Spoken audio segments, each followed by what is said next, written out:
जनाब इलियास सेठ गुलबर्गा शहर के वन ऑफ द रेनोवेंट और एमिनेंट पर्सनालिटी जो एजुकेशन और बिजनेस एक्सीलेंस हमेशा से करते आए हैं। उन्होंने बच्चों को मोटिवेट करने के लिए international motivational speaker Saeed Ahmed Saeed को इनवाइट किया था। जी हाँ, उन्होंने अब तक 3000 से बढ़कर मोटिवेशन प्रोग्राम्स किए हैं थ्रू आउट इंडिया और कंटिन्यूसली वो ट्रैवल करते हुए अपने प्रोग्राम्स कर रहे हैं। पिछले 7 महीने से गुलबर्गा में 4 दिन के प्रोग्राम्स यहाँ पर रखे गए थे। सबसे पहले इलियास सेठ ने स्टूडेंट ओरिएंटेशन प्रोग्राम रखा था हुसैन पब्लिक स्कूल में, जहाँ पर पर्सनालिटी डेवलपमेंट पर मेन फोकस किया गया था, क्योंकि बच्चों को पर्सनालिटी डेवलपमेंट करना बहुत ही इंपॉर्टेंट होता है ताकि बच्चों के अंदर अभी से एक फिक्र आ जाए कि किस तरह से उनकी पर्सनालिटी डेवलप करना है, किस तरह से अपना कॉन्फिडेंस बढ़ाना है। उसके बाद एक अगला सेशन हुआ टीचर ओरिएंटेशन प्रोग्राम का, टीचर वर्कशॉप, जिसमें टॉपिक कवर की गई कि किस तरह से अपने आप को स्कल्पचर करना है, कैसे अपने परफॉर्मेंस स्किल्स को बढ़ाना है और पब्लिक स्पीकिंग कैसा इंप्रूव करना है। ये इंटरेक्शन सेशन रहा जहाँ पर की ऑप्शंस और अनक्लियर पैटर्न से पूछे गए और बच्चों को किस तरह से अपग्रेड करना है इस complex day to day life में, वो भी डिस्कस किया गया। उसके बाद बच्चों के और टीचर्स के फीडबैक को सुनने के बाद इलियास सेठ ने डिसाइड किया कि एक और प्रोग्राम रखा जाएगा पेरेंट्स के लिए हुसैन पब्लिक स्कूल और हुसैन इंटरनेशनल स्कूल में, जहाँ पर काफी बड़ा पॉजिटिव इम्पैक्ट मिला पेरेंट्स का और काफी अच्छे बच्चों ने पर्सनालिटी डेवलपमेंट और ओरिएंटेशन प्रोग्राम से पेरेंट्स को भी काफी कुछ मदद मिली ताकि वो भी अपने बच्चों को एक कर्व कर सके, ताकि वो भी अपने बच्चों को शेप अप कर सके उनके एकेडमिक्स और पर्सनल लाइफ। पेरेंट्स ने इलियास सेठ का और उनकी टीम का काफी बड़ा शुक्रिया अदा किया, क्योंकि बहुत ही अच्छा काम इलियास सेठ ने किया है। और ये जनरल ओपन सेशन रहा हुसैन इंटरनेशनल स्कूल में, जहाँ पर सोसाइटी के इंटेलेक्चुअल पीपल और सिलेक्टेड इन्वाइटीज ने यहाँ पर मौजूद रहते हुए एक अच्छा इम्पैक्ट दिया सोसाइटी को। इलियास सेठ का हमेशा से विजन रहा है कि एम्पावरमेंट करें वो लोगों को, और आज की ये बहुत अहम जरूरत है, क्योंकि इलियास सेठ इस बात को बिलीव करते हैं कि पावर ले ही नहीं सकते। इलियास सेठ ये इस बात पर बिलीव करते हैं कि पावर जो है ले सकते हैं, कोई आपको देता नहीं है। यही प्रोसेस को एम्पावरमेंट कहते हैं।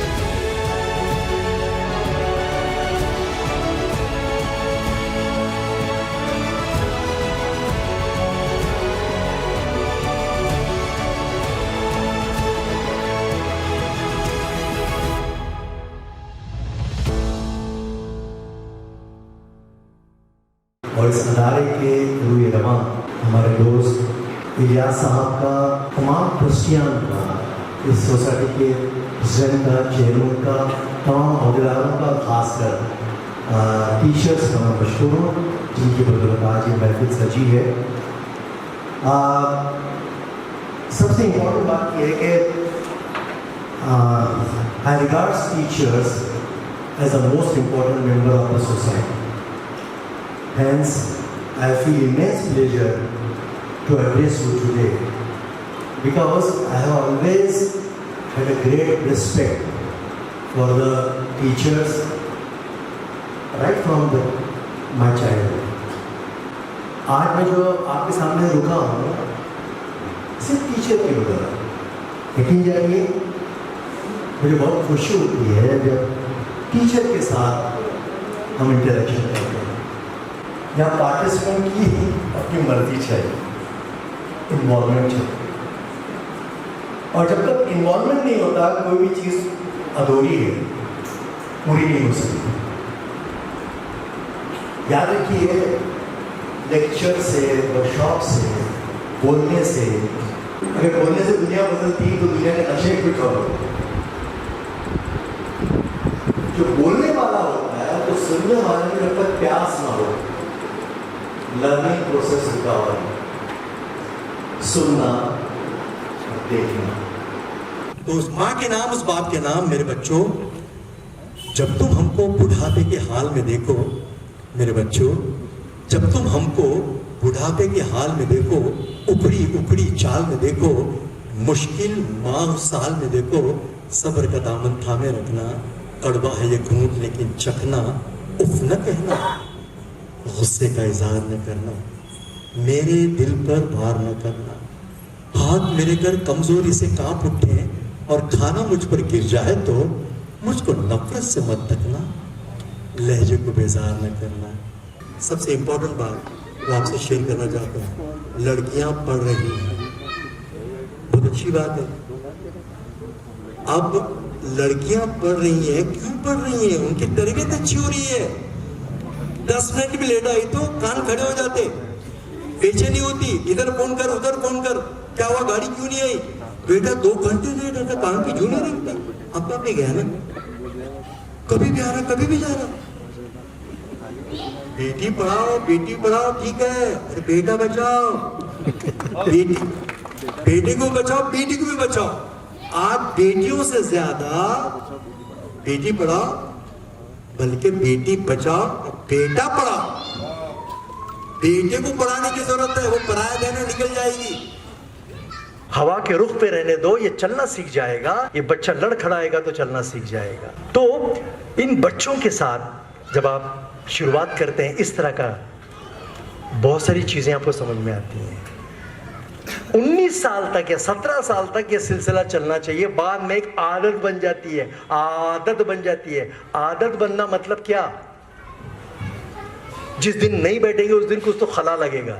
अरे आज अम्मी से मिलत नहीं, अब्बू मिलत नहीं, मिलना।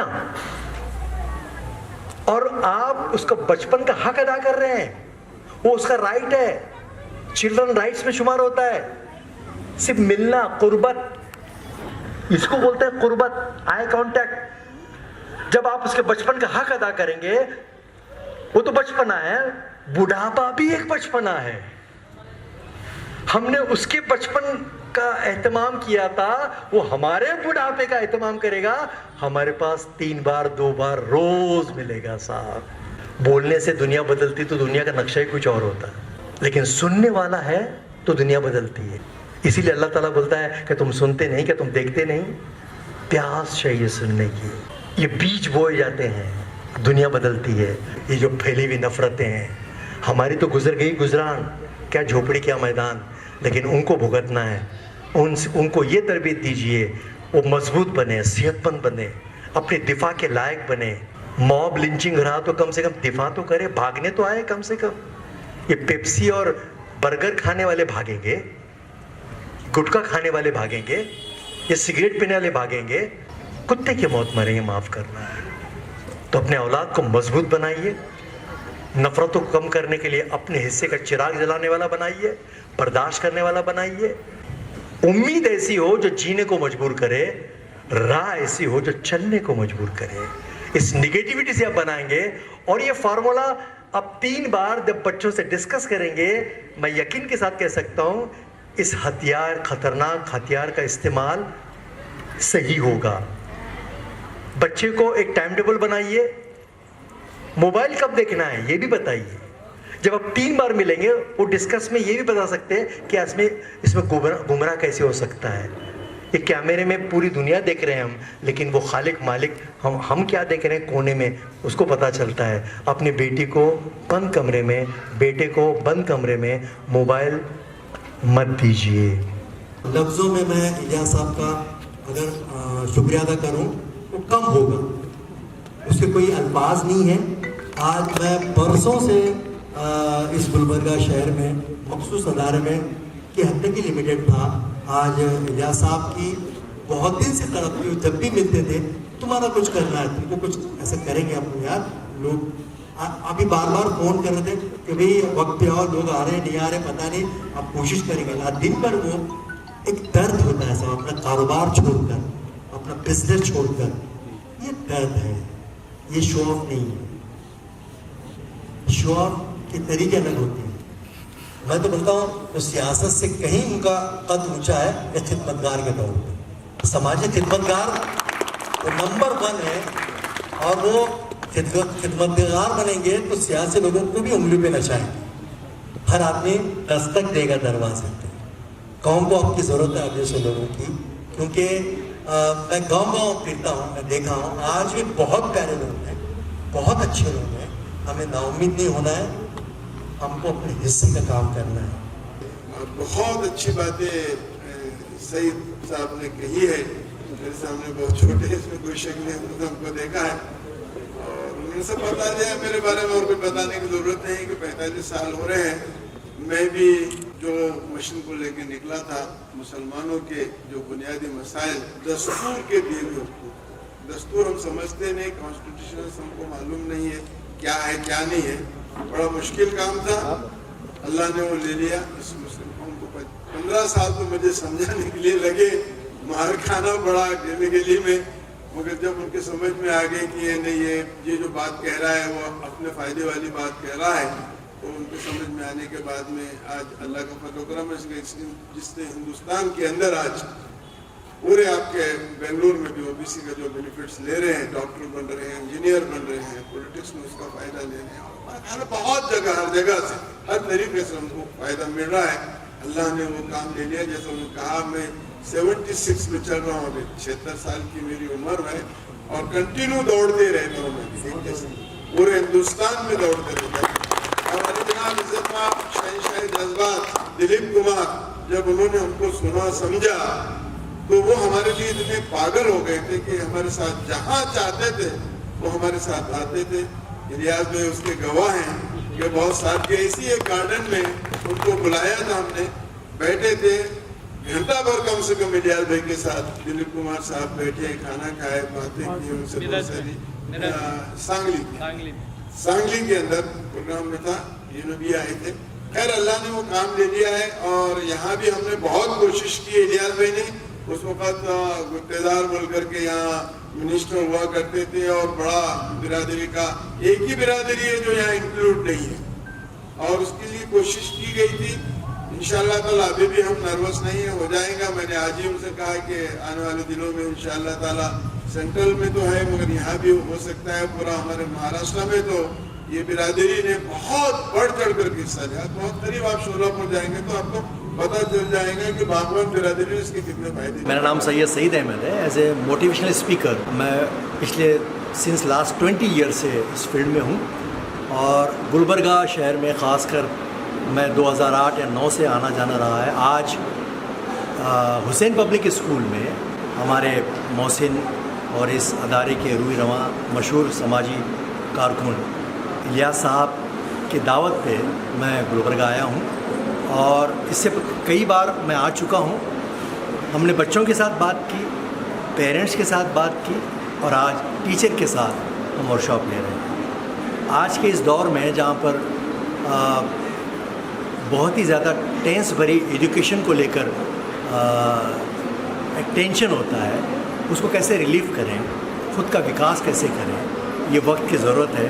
तो आज हम टीचर के साथ यहाँ वर्कशॉप हैं। अस्सलाम वालेकुम रहमतुल्लाहि व बरकातुहू। सैयद सर पुणे से गुलबर्गा तशरीफ़ लाए थे, तो हुसैन पब्लिक स्कूल में पेरेंट्स का, स्टूडेंट्स और टीचर्स के प्रोग्राम्स हुए और फिर आज हुसैन इंटरनेशनल स्कूल में भी हमारे सैयद सर का पेरेंट्स मोटिवेशनल प्रोग्राम हुआ और माशाल्लाह से बहुत कामयाब रहा और काफ़ी जो है अच्छी अच्छी बातें रही। तकरीबन ऐसी बातें नहीं जो आसमान के नीचे और ज़मीन के ऊपर की हैं। ख़ास तौर पे ये जो बात है कि भी पहले एक नारा था बेटी पढ़ाओ बेटी बचाओ, लेकिन अब नई चीज़ जो आजकल के ज़माने के हिसाब से जो ज़रूरत है, बेटा पढ़ाओ बेटी बचाओ, बहुत ज़रूरी है। तो इस पर तफसील से हमारे सईद साहब के बयानात स्पीचेस हुए हैं, तो इंशाअल्लाह आपको सोशल मीडिया में उसको बाइट वाइज जो है आपको सब दिखाएंगे इंशाअल्लाह। पर मैं सईद सर का बहुत बहुत शुक्रिया अदा करता हूँ और आपको थैंक्स कि आपने इतने वक्त दे के आप इतना काम कर रहे हैं। आप चाहे तो दूसरी नौकरी भी कर सकते थे, दूसरा पेशा भी कर सकते थे, लेकिन वो छोड़कर ये पेशे को आपने जो चुना है कि तरबियत का पेशा है, क्योंकि जो कुछ भी होता है तरबियत से जो है बदलाव होता है। तो बहरहाल बहुत बहुत शुक्रिया और तमाम जो यहाँ आए हुए पेरेंट्स उनका सबका भी शुक्रिया। अस्सलाम वालेकुम।